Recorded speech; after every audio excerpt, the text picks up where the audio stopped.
अब थोड़ा सुख भोगने के बाद फिर पूरा दुख भोगना पड़ता है तो थोड़ा ज्यादा ही दुख होता है। ये थोड़ा सुख क्यों है? थोड़ा दुख होता और बाकी सब सुख होता तो ठीक था, लेकिन थोड़ा सुख और पूरा दुख, ऐसा क्यों? तो कबीर साहब ने बड़ी मजे की बात कही।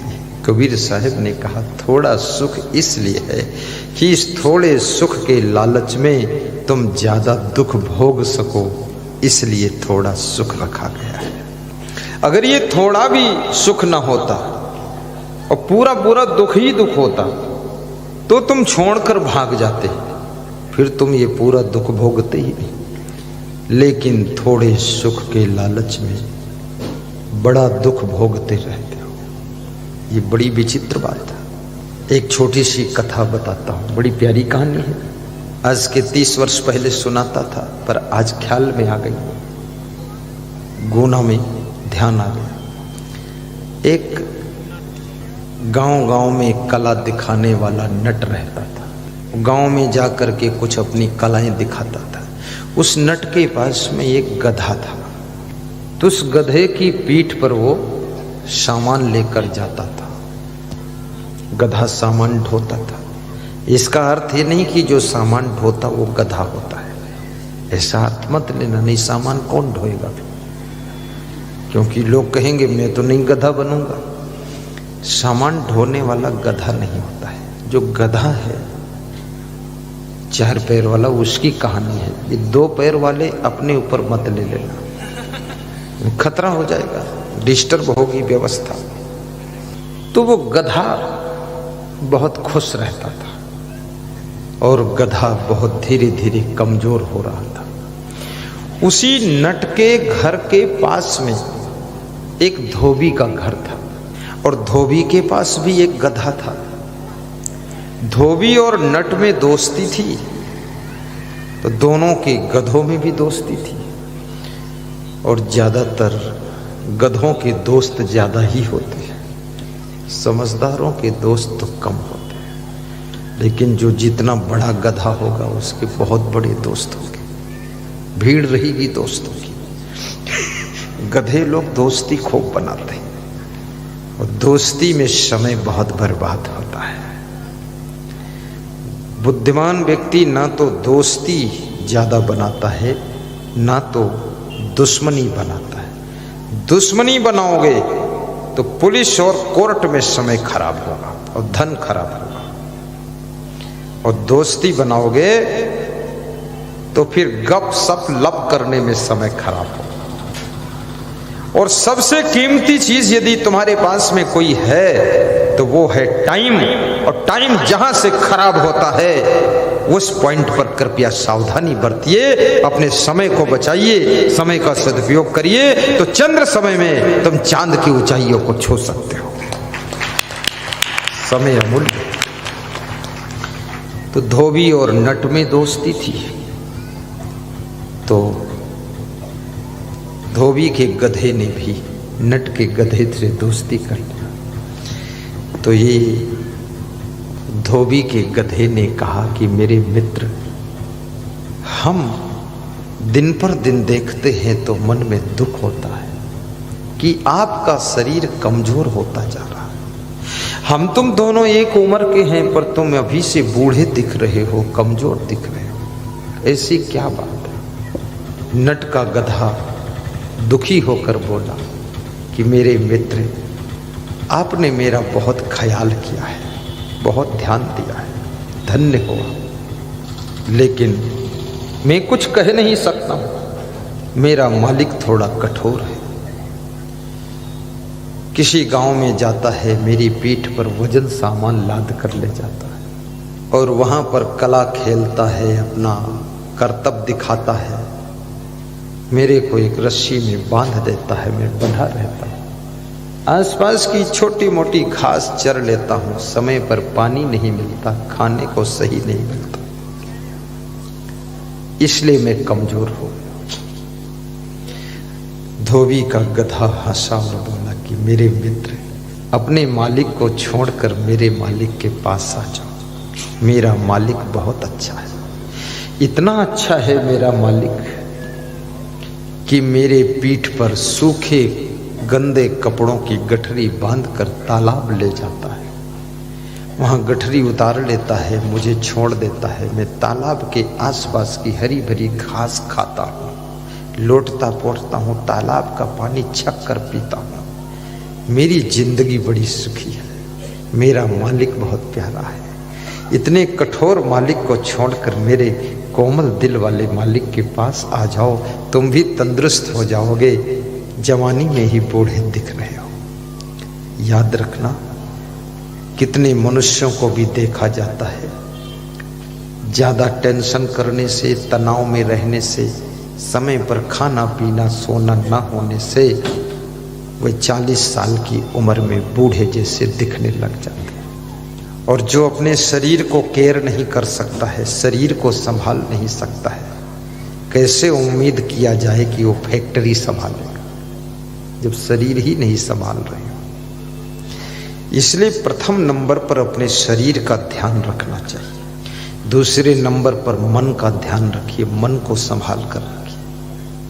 तीसरे नंबर पर आत्म शांति का ध्यान दीजिए। चौथे नंबर पर फिर तुम बिजनेस करोगे तो सफल, राजनीति करो तो सफल, समाज सेवा करो तो सफल, साधु बनो तो सफल। लेकिन ये 3 चीजों को पहले संभालना है। शरीर को केयर रखो। जो तुम्हारे शरीर को जरूरत है उसको भोजन खिलाइए। ये शरीर बहुत बड़ा सेवक है। कुछ कार्य करना होता है, ये तुम्हारा शरीर ही तो कार्य करता है। तो कृपया इस शरीर का भी तो ख्याल रखो। इतना आफा काफा लाफा चाफा उलझन में क्यों पड़े? प्रेम से खाइए। आज मेरे पास में मोंटू रघुवंशी आई है, नीतीश रघुवंशी, राजविलास होटल के मालिक। बोले गुरुदेव आप क्या खाओगे? तो मैंने कहा कल तो चना खाया था, उबला हुआ दूध पिया था, वो भी ठीक है। बोले आपके लिए खीर बनवाऊं? तो हमने कहा नहीं। बोले पराठे? हमने कहा नहीं। बोले पूड़ी? हमने कहा नहीं। तो बोले फिर चना और मूंग उबाल के? हमने कहा बिल्कुल ठीक। बोले गाजर का हलवा? हमने कहा बिल्कुल ठीक। तो बोले कि और गुरुदेव क्या? हमने कहा तुम लिस्ट गिनाइए, हम चॉइस करेंगे। तो 20 नाम लिया उन्होंने, 20 में मैंने चॉइस किया। हमने कहा इसको 3 दिन में डिवाइड कर दो। बोले बिल्कुल कर दो। आज प्रवचन इसीलिए अच्छा सुना रहा हूं, गाजर का हलवा खाया हूं और चना और मूंग भिगोकर फिर गरम करके उसको खाया और उपमा, रवा का उपमा खाया और नमकीन सिमई खाया। 4 चीज और कुछ नहीं, बस इतना ही। तुम भी कभी कभी उपमा खा लिया करो, कभी कभी गाजर का हलवा भी खाया करो। रोज नहीं, कभी कभी। कभी कभी चने उबाल कर थोड़ा मिर्च मसाला डालकर छौंक कर खा लिया करो। कभी कभी पराठे भी खा लिया करो और कभी कभी थोड़ा सा फल फ्रूट भी खाया करो, सलाद के रूप में खा लो। थोड़ा सा गुड़ हफ्ते में 2 बार, बहुत बढ़िया ट्रीटमेंट बता रहा हूं। गुड़, देसी गुड़, आधा चम्मच हल्दी, प्योर हल्दी, मिलावटी नहीं, पिसी हुई, और आधा चम्मच नमक, सफेद नमक या सेंधा नमक, इसको मिला लीजिए। चम्मच से कटोरी में रबड़ी बना दीजिए, खूब घोंट दीजिए और भोजन के बाद इसको चाट कर ले लीजिए। फिर क्या होगा? तुम्हारे पेट के अंदर भस्मासुर पैदा होगा।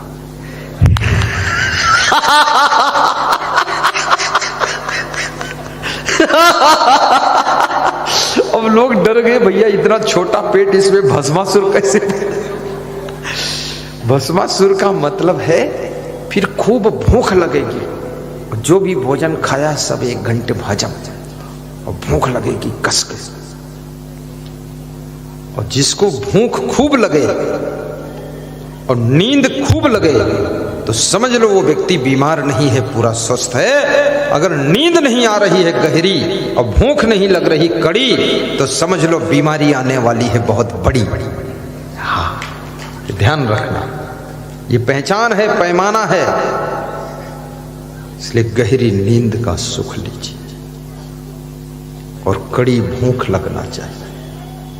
तो वो धोबी और नट के गधे की कहानी थी, बड़ी प्यारी कथा है,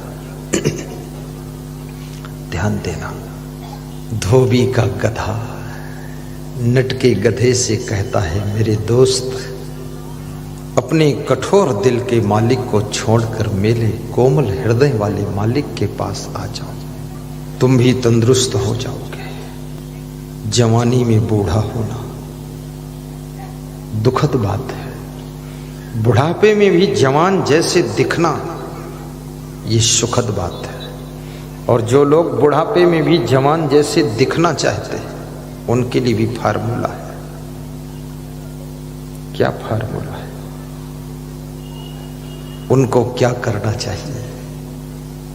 जो बुढ़ापे में भी थोड़ा चमकते हुए दिखना चाहते हैं, संसार के विषयों को कम भोगो,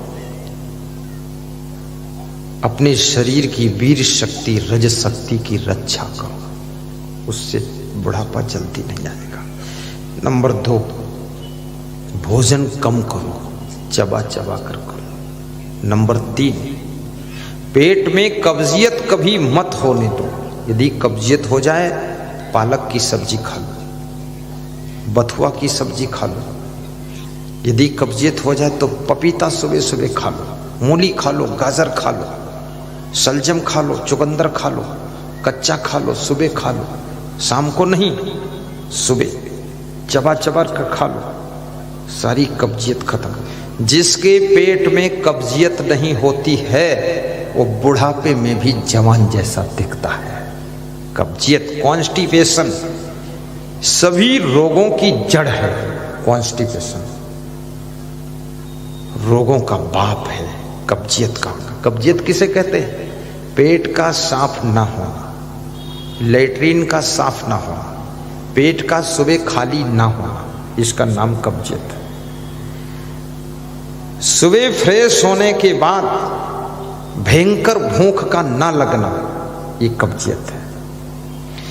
और एक केला रोज खा लो, ये बूढ़ा नहीं होने देगा केला। एक केला खा लोगे तो बूढ़ा नहीं होने देगा, 2 केला खा लोगे तो जवान बने रहोगे, और 3 केला खाओगे तो जिंदा भी नहीं रहोगे।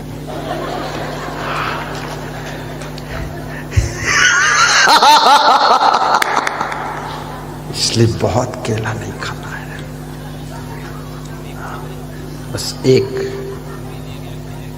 और चना चबा लो, चना बहुत बेहतरीन चीज है। और कम से कम 24 घंटे में 5-6 बार हंसो भी ठहाका मार के। क्या बात है, हा हा हा हा करो। हंसते बहुत कम लोग हैं, और जो गलत जगहों में फंसते हैं वो फिर कभी नहीं हंसते हैं। यदि कहीं बुरी जगह पर फंसोगे नहीं तो हमेशा हंसोगे, और ज्यादा अगर इधर उधर फंसोगे तो फिर कभी नहीं हंसोगे। इसलिए फंसना नहीं है। अगर हंसना है तो फंसना नहीं, और फंसना है तो हंसना नहीं। फंसो मत किसी के चक्कर में, न फंसो न फंसाओ, फ्री रहो। हाँ, दारू में भी मत फंसो, हाँ कभी नहीं पीना है। मांस मछली अंडा मुर्गा कुछ नहीं, फंसना ही नहीं। जर्दा पान तमाकू बीड़ी सिगरेट पे फंसना ही नहीं। और बेविचार में भी मत फंसो, फैशन में भी मत फंसो, किसी बुराई में मत फंसो। अगर अपने आप को फंसने से बचा लिया तो आपका हंसना कोई छीन नहीं सकता है। जो आदमी कहीं नहीं फंसता है वो रात दिन हंसता है, रात दिन हंसता है। सीधा फार्मूला है, अनुभव किया हुआ फार्मूला है। हंस सब बैठे रहना, कौन हंसने जा रहा बाहर, यहीं हंसो। हाँ, लघु शंका भी मत जाना, लेकिन इसके अंदर भी लघु शंका मत करना। बैठो, थोड़ा कंट्रोल करो। प्यास लगे तो पानी पीने भी मत जाना, कुछ नहीं, बस कंट्रोल। आज बहुत बड़े मुख्य अतिथि भी एक आ रहे हैं। अभी अभी सूचना आई है वायरलेस से कि आपके प्रदेश के पूर्व मुख्यमंत्री शिवराज सिंह चौहान का भी आगमन 2-5 मिनट में होने वाला है और आपके दर्शन करने आ रहे हैं। इसलिए जम कर बैठो, क्योंकि हारा हुआ मुख्यमंत्री है। हाँ, हारे को हरी मिले और जीता जमपुर जाए।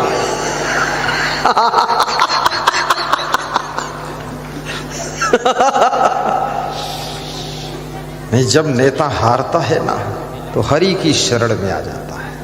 हरि ओम तत्सत और सब गपसप, बहुत अच्छी बात है।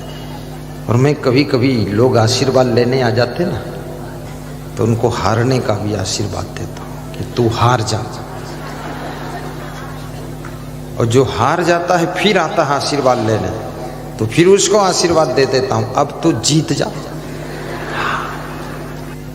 बहुत बड़ी कथा है, ध्यान देना, एकाग्र हो जाना। बिल्कुल, ये धोबी और नट की कथा है, 2 गधों की कथा। ये साधारण कथा है, देखना इस कथा का रिजल्ट क्या है। नट के गधे ने धोबी के गधे से गला मिलाकर कहा कि मेरे मित्र, मैं तो 1 मिनट में अपने मालिक को छोड़कर तुम्हारे साथ आ जाता, लेकिन दुख की बात है मैं छोड़ नहीं सकता। कितना ही कष्ट मिले पर वहां एक मेरी आशा लगी हुई है। आशा, ये शब्द बड़ा महत्वपूर्ण समझना। आप अगर जी रहे हो तो किसी आशा में जी रहे हो। आप दुख उठा रहे हो, इतना दुख का पहाड़ तुम्हारे ऊपर टूट पड़ा है, फिर भी तुम जिंदा हो तो किसी आशा के आस में जिंदा हो, नहीं तो अब तक तुम मर जाते। इसलिए आशा ही जीवन है कहा गया है, और निराशा ही मृत्यु है। निराश हुआ व्यक्ति मरे हुए जैसा हो जाता है। इसलिए जीवन में कभी निराश मत होना। निराश हुए व्यक्ति की सांस चलती है, लेकिन अब वो किसी कार्य के लायक नहीं रह जाता।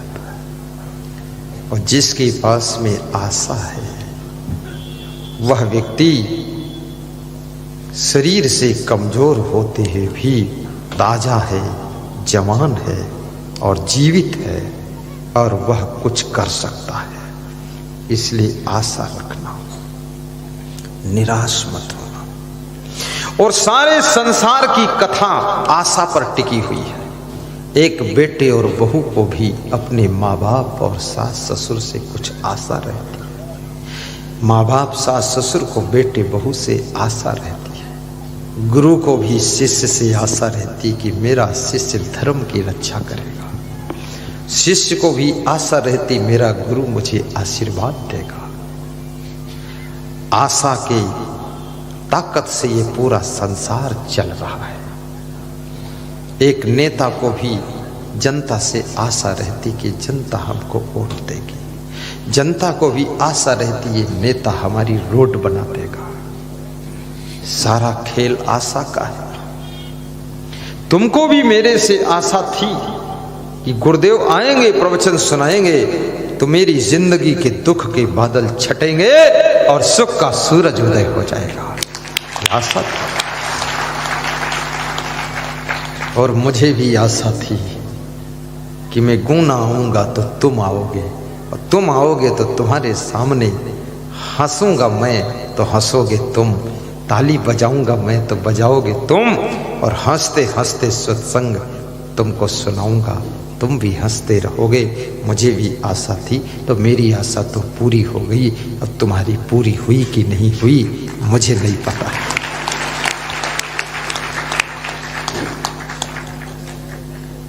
इसलिए कितनी बार हार हो जाए पर जीत की आशा रखो।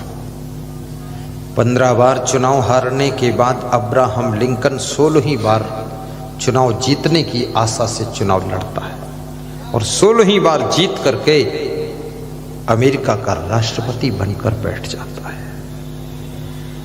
बाहर की हार हार नहीं है,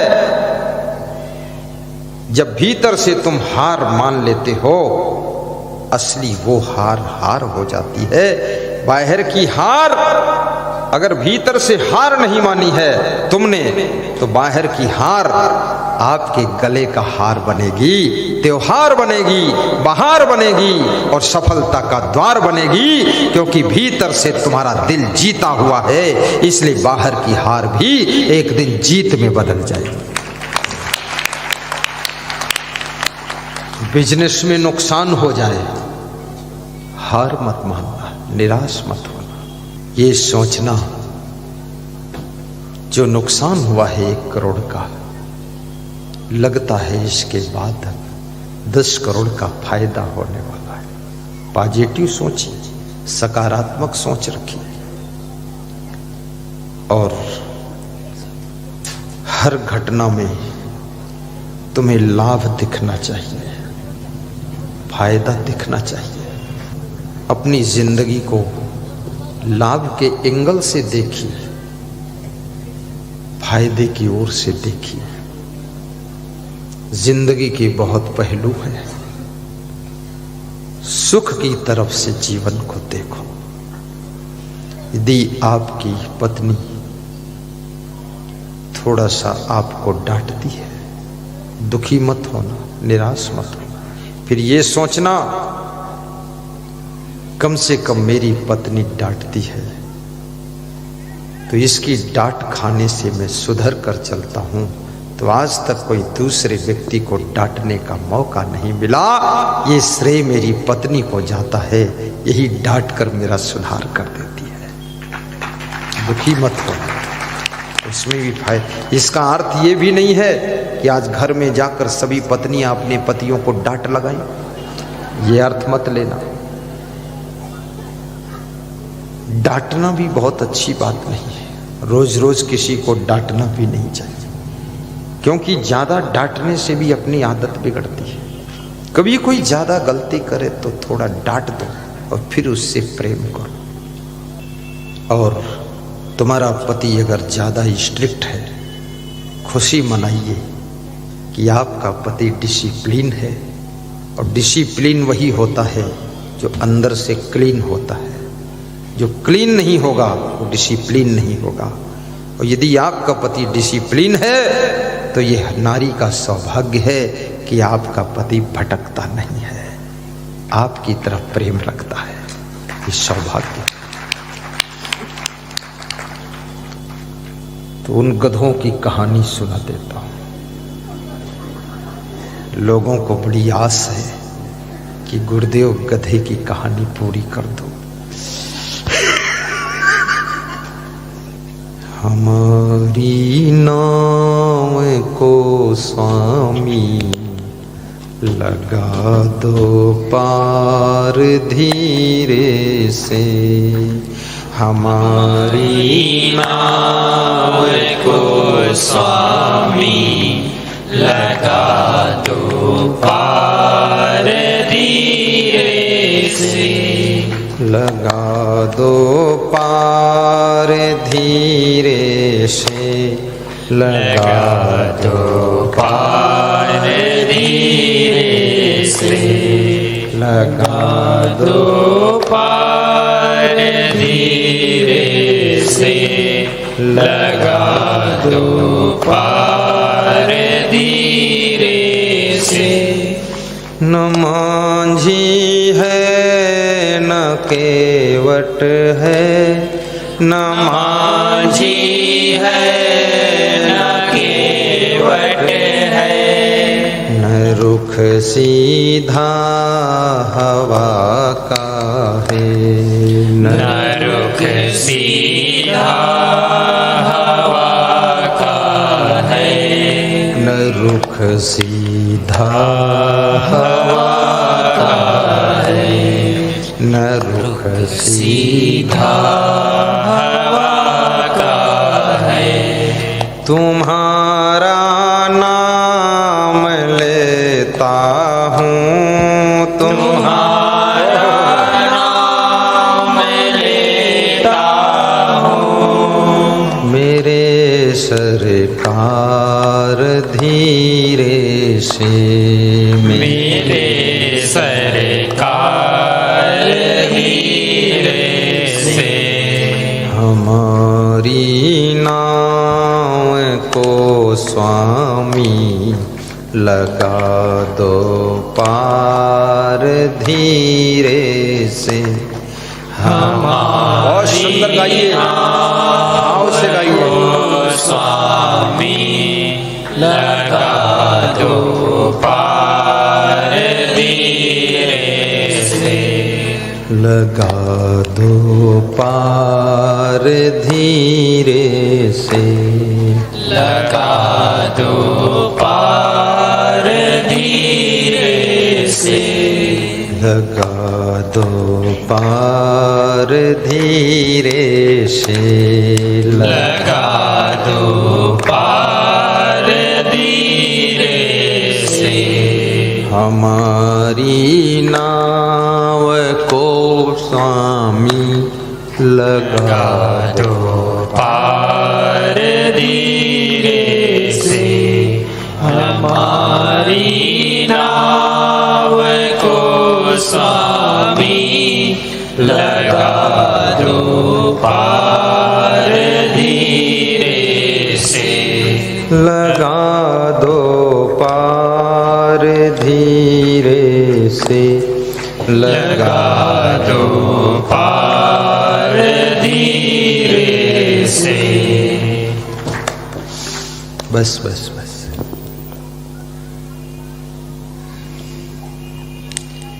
अंधेरे में उजाले के लिए इतना यत्न ही है। अंधेरा है, उजाले के लिए इतना यत्न ही है। अंधेरा है पर उस अंधेरे में हम उजाला करना चाहते हैं। तो किसी ने पूछा क्यों उजाला करना चाहते हो, क्या जरूरत है? तो उत्तर दिया गया। क्या उत्तर है? दिखा दो सांवरी सूरत मेरे सरकार धीरे से, दिखा दो सांवरी सूरत मेरे सरकार धीरे से, मेरे गुरुदेव धीरे से, मेरे गुरुदेव धीरे से, हमारी नाव को स्वामी लगा दो पार धीरे से, हमारी नाव को स्वामी लगा दो पार धीरे से। धोबी का गधा अपने मित्र को कमजोर देखकर दुखी हो जाता है। याद रखना, जिनसे तुम प्रेम रखते हो वही अगर धन से कमजोर हो जाए तो भी तुम्हें दुख होता है, शरीर से कमजोर हो जाए तो भी तुम्हें दुख होता है। वह किसी तरह से जब कमजोर दिखते हैं तुम्हारा मन दुखी हो जाता है। तुम जिनसे जिनसे प्रेम रखते हो उनको तुम हर तरह से संपन्न देखना चाहते हो कि ये सुखी भी रहे और संपन्न भी रहे। प्रेम सुखी और संपन्न देखना चाहता है, द्वेष सबको दुखी और दरिद्र देखना चाहता है। द्वेष की भावना दूसरों को सुखी देख करके द्वेष करने वाला व्यथित हो जाता है, लेकिन प्रेमी सुखी देख करके खुश हो जाता है। पद्म पुराण में ऋषि ने कहा है, पर दुखेन यो दुखी सुखो यस्सु परस्त्रिया। जो दूसरे के दुख में द्रवित हो जाता है, बहुत बड़ी बात है, छोटी सी बात है, सिंपल बात है पर बड़ी बात है। जो दूसरे को दुखी देख करके द्रवित हो जाता है, पिघल जाता है, और जो दूसरे को सुखी देख करके प्रसन्न हो जाता है। किसी को सुखी देखकर प्रसन्न होना कठिन है और दुखी देख करके द्रवित होना कठिन है, लेकिन जो ऐसा हो जाता है, कोई ऐसा व्यक्ति है जो दूसरे का दुख उसको दुखी कर देता है, दूसरे का सुख उसको खुश कर देता है। वो कौन है? वो कौन है? ध्यान देना। पर दुखेन यो दुखी सुखो यस्सु परस्त्रिया संसारे अस्मिन् सह विज्ञा। इस संसार में विज्ञा माने जानने योग्य, अस्मिन् माने इस, संसारे अस्मिन् सह विज्ञा। वह कौन है? साक्षात देव हरि स्वयं, वो हरि भगवान का रूप है। जो ऐसा होता है वो हरि भगवान ही होता है। वो चाहे नारी हो पर उसके अंदर भगवत सत्ता काम कर रही है, चाहे पुरुष हो, गृहस्थ हो या विरक्त हो, उसके अंदर भगवत सत्ता काम कर रही है। जिसको दूसरे का दुख दुखी कर देता है, दूसरे का सुख सुखी कर देता है। एक आदमी सवेरे सवेरे गाड़ी साफ कर रहा था, तो पड़ोसी निकल कर आया, बोले श्रीमान गाड़ी कब लाए खरीद कर? तो उसने हंसकर कहा कि मैंने खरीदा नहीं है पड़ोसी साहब, मेरे भाई ने मुझको गाड़ी दिया है चलने के लिए, मेरी क्षमता नहीं थी खरीदने की। अरे तेरा भाई ऐसा है, तुझे गाड़ी दिया चलने के लिए? धन्य है तेरा भाई। मेरा भाई तो इतना दुष्ट है, एक सुई भी नहीं दिया आज तक। ऐसा बोलकर उसका मन दुखी हो गया। तो पड़ोस की एक महिला खड़ी थी, वो भी आ गई उसी वार्ता में। उसने कहा, पड़ोसी साहब ऐसा सोचकर मन को दुखी क्यों करते हो? ऐसा सोचो कि इसके भाई ने इसको गाड़ी दिया है, तो इस तरह सोचो कि मैं भी ऐसा भाई बनूं कि अपने भाई को मैं भी गाड़ी दूं। ऐसा भाई हमें बनना है। ऐसा सोच करके अपने मन को खुशियों से भर लो।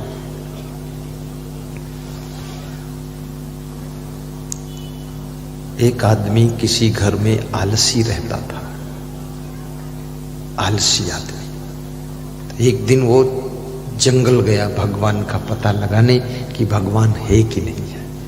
उसको संदेह था, उसको नहीं बहुत लोगों को संदेह है भगवान है कि नहीं। संदेह में चल रहे हैं बहुत लोग। तो वहां गया तो वहां लोमड़ी का झुंड आया तो डर गया, पेड़ पे चढ़ गया, ऊपर बैठ गया। तब तक शेर आ गया, शेर गर्जा गुर्राया। शेर को देखकर लोमड़ी सब भाग गई, एक लोमड़ी नहीं भागी क्योंकि वो लंगड़ी थी, टांग टूटी थी। तो शेर ने अपने मुंह से मांस का टुकड़ा उस लोमड़ी के सामने रख दिया। वो लंगड़ी लोमड़ी बैठकर खा रही थी और शेर चुपचाप चला गया। जब शेर चला गया, वो आदमी ऊपर से उतरा और घर आया और घर से फिर पास में आश्रम था टेकरी पर, वहाँ महात्मा रहता था, गुरुजी उसको बोलते थे लोग, गुरुजी। उसके पास गया, बोला तुम मेरे गुरुजी हो, मैं भगवान का पता लगाने गया था, भगवान है कि नहीं, पर वहाँ भगवान तो नहीं, लेकिन लोमड़ी का झुंड और शेर मिला। तो मैंने वहाँ एक तमाशा देखा और भगवान पर विश्वास भी हुआ। मैं पेड़ पे चढ़ गया तो बच गया। मैंने देखा जब शेर आया तो लोमड़ियां सब भाग गई, लेकिन एक लंगड़ी लोमड़ी थी, टांग टूटी थी, वो नहीं भागी।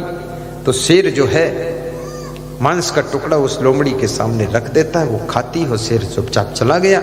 जबकि शेर तो लोमड़ी को मार कर खा जाता है, लेकिन उस लूली लंगड़ी टांग टूटी लोमड़ी के लिए भी भगवान ने व्यवस्था किया, इंतजाम किया, और शेर उसको टुकड़ा देकर चला गया। तो मैं सोचता हूँ मैं काम क्यों करूं, भगवान को मेरे लिए भी इंतजाम करना चाहिए, मेरे खाने पीने का। जब लोमड़ी का ख्याल करता तो मेरा क्यों नहीं करता, मैं क्यों काम करूं। तो गुरु हंसा और बोला कि बेटा, भगवान तुझको लोमड़ी नहीं बनाना चाहता है, तुझको शेर बनाना चाहता है, इसलिए तू अपने आप काम कर और किसी दूसरे को दे, ऐसा बन। वो आलसी उसी दिन से मेहनत करने लगा और दूसरों को देने लायक बन गया। याद रखना, बहुत धन्यवाद है आपको, शुभकामना करता हूं। लोमड़ी और शेर की कथा, चलो गधे की कथा निपटा देता हूं, हटाओ काम। ये गधा बहुत देर से फंसा है और गधा हमेशा ही देर कर देता है, हटता ही नहीं चलती। चलो ये लोमड़ी गधा। तो धोबी के गधे ने कहा मेरे मित्र मेरे साथ आओ। तो उस नट के गधे ने कहा कि मैं आपके साथ नहीं आ सकता हूं। बोले क्यों नहीं आ सकते? बोले मेरे मित्र मेरा मालिक कठोर है, खाना पीना भी नहीं देता ठीक से, लेकिन मेरे को एक आशा लगी हुई है मालिक के पास। बोले क्या? बोले मेरा मालिक जो है कला जब दिखाता है तो एक बांस इधर गाड़ता है, दूसरा बांस उधर गाड़ता है, उसमें मोटा रस्सा बांधता है और उस रस्से पर उसकी लड़की चलती है, और लड़की जब चलती है वो ढोल बजाता है नीचे खड़ा होकर, ढम ढम ढम ढम ढम ढम ढम ढम, और ढोल बजती रहती है और बोलता रहता है मेरा मालिक